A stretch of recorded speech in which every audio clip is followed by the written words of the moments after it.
Sempre digo que é complicado avaliar uma autobiografia, mas hoje é dia de uma. Então vamos de nada ortodoxa.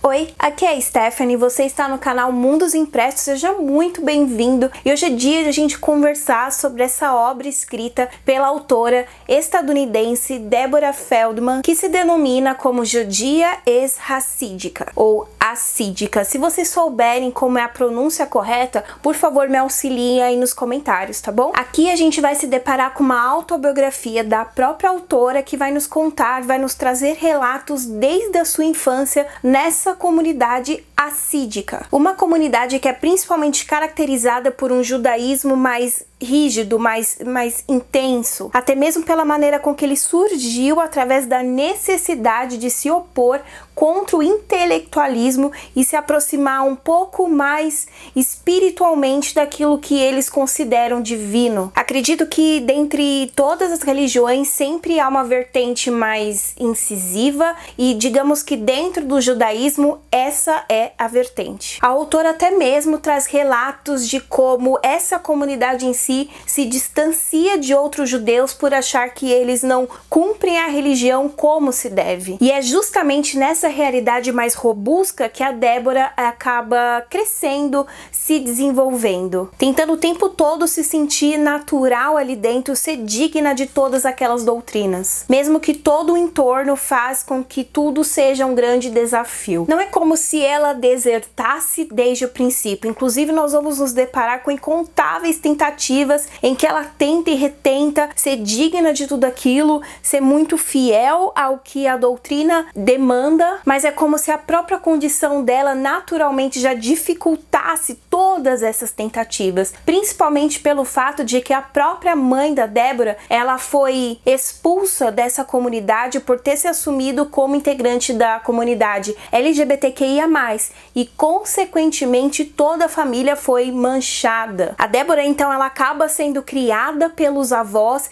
que ficam de olho nela o tempo todo porque ela é filha de alguém que já deu problema, mas mesmo sob tanta vigilância a menina ainda consegue dar uns pulos ali para fazer algumas coisas ilegais, como esconder livros embaixo da cama para poder ler ou ir escondida no cinema com uma amiga. Esses são hobbies considerados até mesmo normais, cotidianos para muitas pessoas, mas dentro dessa religião é considerado um erro gravíssimo e a autora até mesmo cita momentos ainda mais assustadores, passíveis de serem castigados, como quando ela menciona o fato de um pai supostamente ter assassinado o próprio filho porque o encontrou se masturbando, algo que também não pode acontecer de jeito nenhum. E partindo inclusive para esses temas mais adultos, os casamentos são arranjados, as relações sexuais são obrigatórias, até mesmo estando passíveis de se desencadear em um divórcio caso a mulher não consiga consumar o ato. E aí você para e pensa,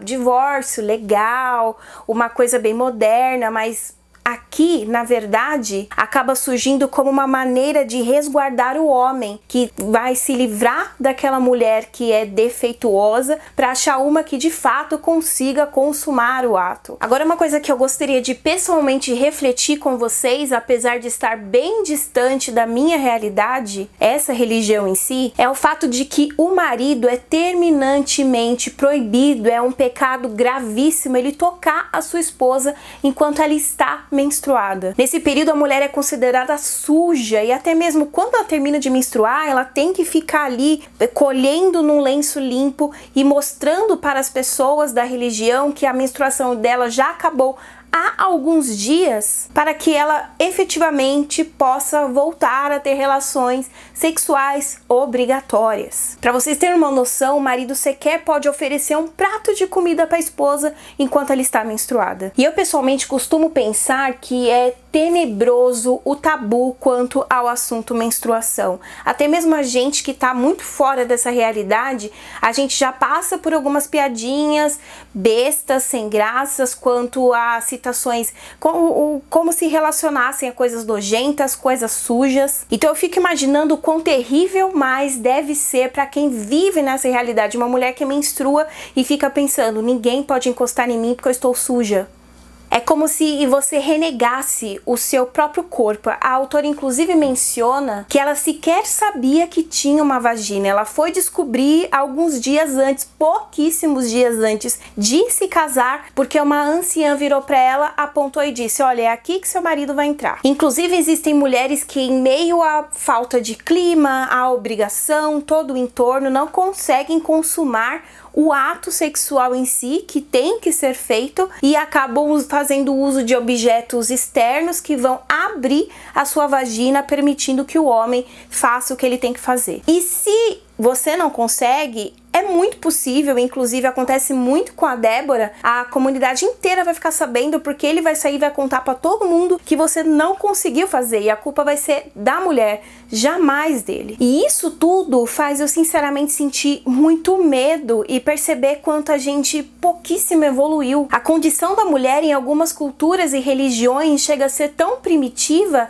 que me faz pensar que a gente tá estagnado, sabe? Hoje em dia a Débora vive na Alemanha depois de desertar, e ela precisou inclusive de ajuda de advogados para poder ficar com a guarda do filho que adveio desse relacionamento. Mas ela ainda assim se considera judia, ela só não quer a religião em si nesse sentido tão intenso, sabe? E é assim que eu reflito que, apesar de ser uma história muito difícil de ler, ela é muito importante pra gente refletir o quanto a gente ainda precisa avançar, o quanto a gente ainda precisa lutar, porque talvez o que pra mim é já natural, pra você já é natural, pra muitas mulheres pode ainda ser inimaginável. Há sim mulheres que vivem nessa religião que ficam muito orgulhosas, que se sentem dignas de acompanhar, de nutrir cada uma dessas culturas. Só que é uma coisa que, se a gente para pra pensar, caracteriza uma violência sim, só que a gente não pode simplesmente chegar nelas e falar isso. Eu não posso simplesmente chegar numa mulher, uma judia, por exemplo, dessa comunidade, enquanto ela está menstruada, e falar assim: olha, você não tá suja, tá? Porque ela cresceu no ambiente falando que sim, ela está. Há uma adaptação desse livro para uma série da Netflix, disposta em 4 episódios, que inclusive foi o que me fez buscar pelo livro, mas eu já adianto para vocês que há muitas diferenças entre as mídias. Isso não torna uma coisa melhor que a outra, e a Débora inclusive ela menciona que é como se a série tivesse feito um apanhado geral, como se ela tomasse mais um tom coletivo de todas as mulheres dessa comunidade que se sentem angustiadas em não serem dignas o bastante para estarem ali. É claro que tem uma coisa ou outra que você vai ver que é aquele elemento hollywoodiano que, para fazer com que a série se torne mais atraente, mas isso não prejudica de maneira alguma. Eu diria que as coisas são muito fidedignas, e no próprio livro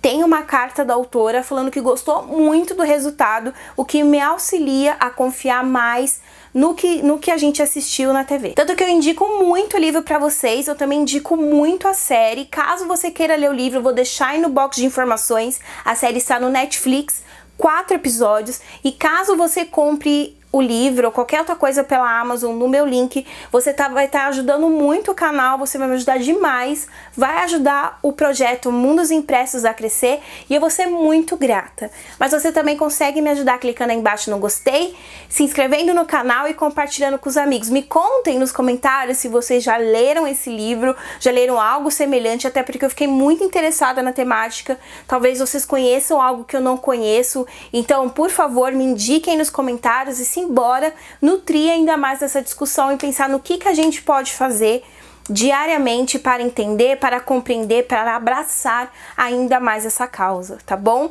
Queria muito agradecer pela presença de vocês e dizer que eu os vejo no próximo vídeo. Tchau, tchau!